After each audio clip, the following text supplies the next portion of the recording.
just wanted to say, you know, we talk about releasing emotions, but how do you do that? I don't really understand the process of that. You release emotions by experiencing them fully. So, let's say I had an emotion of anger. To experience it half-heartedly is go, I'm angry.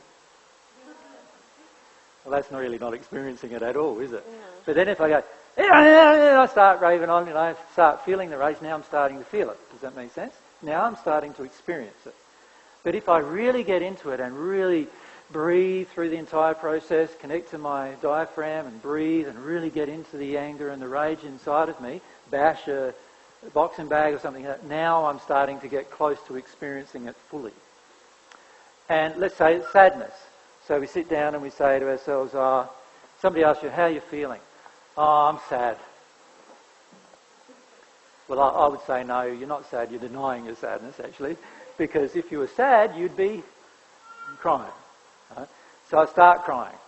So I don't have to cry, but I need to allow whatever comes up to come up, and I start crying.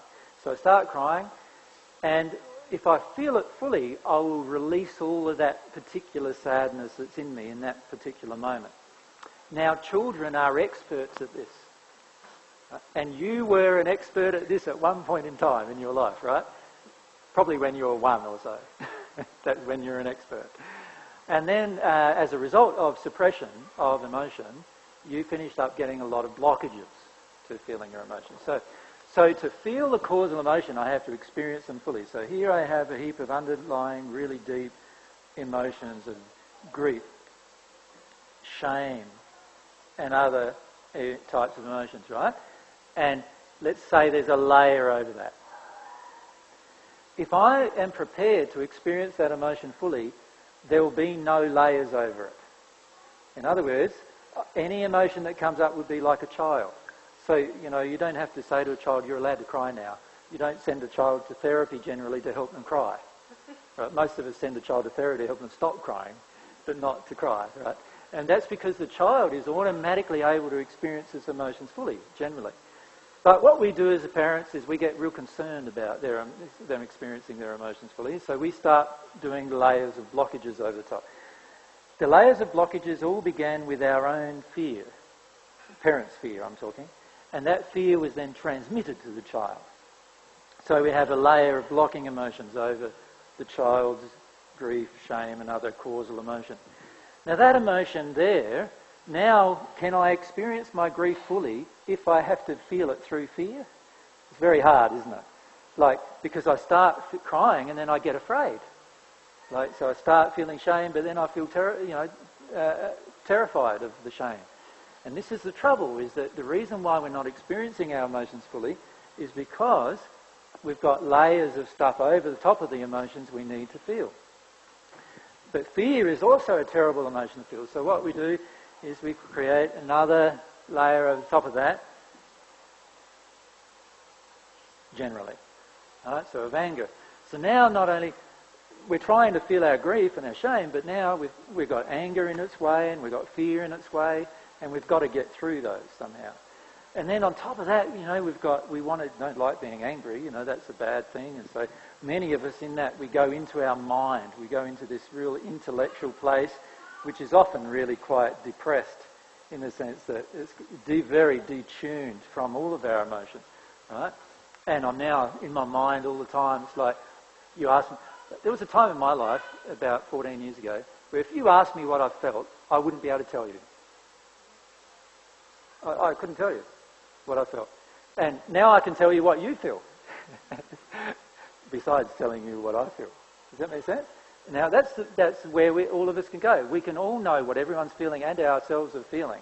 But I was in this totally locked out state, this one, where I didn't know what I felt, I didn't know what anybody else felt. All I did was I responded through I don't know what, like what I called my subconscious at the time. Right? I had no idea why I was responding to different things. Now what I had to do is start to experience every state. So I had to experience the state of being depressed. Then I had to experience the state of being anger. And then I had to experience the state of being in fear. And then I could get to my grief and shame and sadness and all those kind of emotions. And in that process, I learnt that that actually it's quite difficult to experience your emotions fully. Yeah? But now it's quite easy for me to experience my emotions fully compared to what it was back then. But I've had to undo all of this layers of blocks. So the answer to the question is, if I'm having the answer to the question is, the way to release emotion is to experience every emotion fully. However, it's going to be very difficult to feel every emotion fully when you've got fear, anger, and other emotions on top of it. So firstly, you're going to have to feel those fully and slowly merge yourself down into these emotions. So you're going to need to be persistent, and you're going to need to have courage, and you're going to need to be able to get through your anger and get into your fear and get through your fear and start getting into your grief and desiring that. And what I found personally was it's only my desire for God that has actually driven me to do all of those things. It hasn't been my desire to know myself, because I haven't often viewed myself very well. It's been my desire to get closer to God that's caused me to go through all of those things I needed to go through in order to get closer to myself and to others as well. So, I've given talks about every one of these subjects. On the internet at the moment, I think there's about 400 hours or so of talks that you can download, MP3s, on all different subjects related to this process of becoming at one with God. And the key is to choose the subject that you feel blocked with at the moment. So if you feel blocked with fear, look at all the fear discussions. There's quite a number of them. If you feel blocked with anger, look at all the anger discussions. If you feel that you don't have a desire for God, then listen to the desire for God discussions, the ones surrounding a desire for God. That's my suggestion. If you're angry about something from the past, but you want to put it behind you... See, there's the mind. This is where you're at. See, if I'm angry about something in the past, but I want to put it behind me, I'm actually trying to control my anger rather than experience it. So I'm in my mind. I'm trying to shut down my anger. But what do you mean experiencing it? Like, what do I have to do, say, if I was angry with something? You get out a baseball bat and you get a punching bag. And what are you angry about, can you say? Something from the past, anyway. Is it a man? Oh, that too. Oh, that too. Yeah. So you get out the punching bag, go, bastard, and away you go, and you just really connect with this rage that's in you about that. Does that make sense? So that's how you release it? That's how you fully experience the anger. Yeah. That's how you do it. By punching things and whatever. Yep. And eventually you'll get down to your fear. Right? And you'll start going, wow, the reason why I'm angry all the time is because I'm actually afraid. When that guy left me and I was devastated and I feel really angry with him, actually, I'm afraid that I'm not going to be attractive for any man. I'm actually got a fear here. And you start feeling your fear. So you start feeling your fear. Feeling your fear is like, a lot of times you can be crying and shaking. What's it going to be like to be alone the rest of your life? What does that feel like? Right? So you feel that. So you go through that. And then after you come out of that, you start realising, and this might take a month, right, this whole process, you start realising actually it's all about your dad. And how dad never loved you and cared about you or wanted you, and he viewed women as, just objects he could boss around, and then lots of grief will come up about those things. So that's true what they say. Use your mic if you can. That's true what they say, that, yeah, you sort of tend to choose the same men as what your father...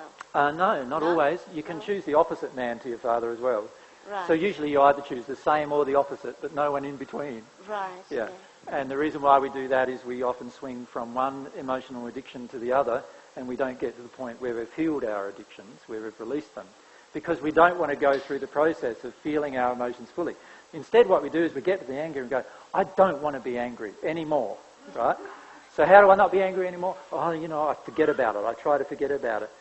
Trust me, the spirit world is full of millions and millions and millions of people who have wanted to forget their life on earth but can remember it every day because they don't want to feel their emotions about it. When you feel your emotion about something, that's when you no longer remember it in a harsh way anymore inside of yourself. So it's actually the emotional signature that's attached to an event. If you can release the emotional signature, you can recall the event without any emotion. How do you feel it? By experiencing it fully. Oh, yeah. Yeah. Always. But you see, we often ask the question because we want to avoid experiencing it fully. And so what we're really asking is, AJ, can you tell me a different way? I don't like that way. No, that way doesn't sound good to me. And that's really what we're saying a lot of the time. We're saying, no, I don't want to do it that way. No, that way, there's got to be a better way. There's got to be a better way. And I'm saying to you, well, the world has experimented with better ways for thousands of years and still not done it. And there's all these things now. Now there's literally hundreds of things you can try to release your causal emotion that never do. There's even things like tapping different parts of your body. There's different things of pressing certain parts of your body when you feel something. There's like zenning out, going into meditation to avoid your emotion. There's all these techniques. And to be frank with you, God never designed any of them. Mankind designed all of them. So do you think they're going to work? So which one is the best? The one that God designed. Remember I said, the child knows. The child knows. Remember I said to you, become as little children and you will enter the kingdom of God. Right? Part of it is this. Experiencing your emotions fully is what a little child does. A little child knows how to do it perfectly. You just got to sit down and watch a 2-year-old or a 1-year-old, or even better, a 6-month-old or a 3-month-old, and just notice how it goes, a bit uncomfortable. When it's a bit uncomfortable, doesn't it? Don't go, I'm sitting here a bit uncomfortable, but, I'm just going to deny and shut down that one, It goes, and then when nobody responds, it goes, and then when nobody responds, it goes, That's how the child does it. And that's what we need to learn to do with our emotions, is to experience them in the same way, right? In the same manner in which these children experience them, because that's experiencing them fully. When we experience them half-hearted or we use our mind, the child, can you imagine the 3-month-old going, yeah, a bit hungry at the moment, yeah, just got to deny that. Mum's not going to feed me for another 2 hours anyway. So what does the child do? It's hungry. And Mum says, got to give it some of the put-away therapy, Very sad, actually. Because what we're actually doing is teaching the child that it never's going to get what it desires. But anyway, that's what we do. We're taught to do that because we don't want to put up with a screaming child for the house, so we put it away in a locked room sometimes. That's what we're taught. But in reality, we're not looking at ourself emotionally there, what's going on for the child emotionally. The child is knowing what it wants straight away. The child knows what it needs pretty much. And the child is also just reflecting our emotion anyway, so we need to deal with something in all of the process. When we experience our own emotions fully, we will become like that child in every interaction with others. So we won't worry anymore. You will not care anymore about what anybody thinks of you. At all. And like they say that sometimes in order to move on, if somebody has hurt you in the past, whether it's a man or parents or friends or whatever, is to forgive them. That's the best way. Yeah, see, again, the mind kicks in. Yeah, there you go. But how do you forgive? How you forgive is by releasing the causal emotion you feel towards that person. That's how you forgive. So anything else, any reframing in my head, any trying to change it in my head, trying to make out I've forgiven, is not going to work. That's right. What is only going to work is I feel the underlying grief the person created in me, and when I release that, I will have automatically forgiven. Right at that moment, I've automatically forgiven. I no longer have an emotional signature allocated with these events. So the problem is we'll go, yeah, this idea of forgiveness sounds good. It sounds like another way I can avoid doing this. The way God made forgiveness is if you allow yourself to feel fully what the person did as damage towards yourself, you will automatically forgive them. That's what happens. And you'll get into a space eventually where you can do that as the event happens. Does that make sense? So somebody can be torturing you and you can be in the space where you're feeling all of your emotions fully so much that you're actually forgiving them as they're doing it. Does that, everyone follows that? Now, when you're in that space, you'll find you'll also be at one with God, because it's very hard to do that anywhere other space. But that's the kind of forgiveness you'll have in the end, where you're actually being forgiving as the event is unfolding. But what happens with the majority of us is we're not forgiving as the event unfolds because we store the event. We store the pain of the event inside of ourselves. And so it's sitting there, festering. It's like a wound. How many of you have had a boil? A few of you have had a boil? Not many. Wow. Like I had 10 when I was... Anyway, a boil is like this, it's not just a pimple. It's like this great, big, aching, throbbing thing that is... I've had 3 on my backside and a couple on my chest. And one of them, you cut them out. If you cut them out with a scalpel, they come out with a great big core, and it's throbbing and it aches and hurts. Well, that's really what a lot of our emotions are like. Right? A lot of our emotions are like a festering wound that we just plaster over. We just put a cover over. Oh, that's not there. Get on with my life.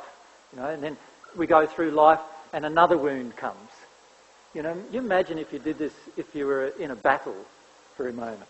Because really, we're all in a battle of our soul, by the way. But so here we are in this battle of the soul, and all of a sudden something hurts us on the right side. So it's masculine, it's do with my action and so forth on my right arm.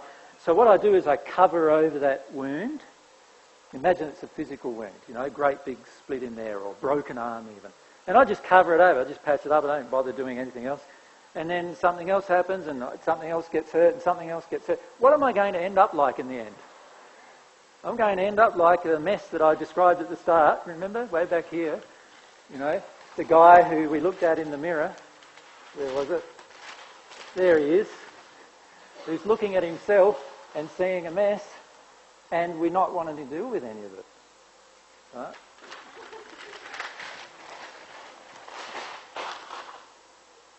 And that's the issue we face.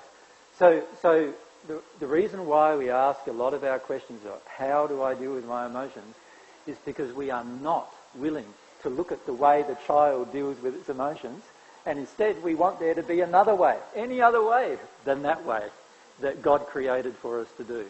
And when we accept that, wow, God created this beautiful way for us to deal with our emotions, now we can go through our emotions very rapidly, one after the other. We can relieve ourselves of causal emotions very rapidly, and our law of attraction automatically changes as a result of us dealing with those emotions.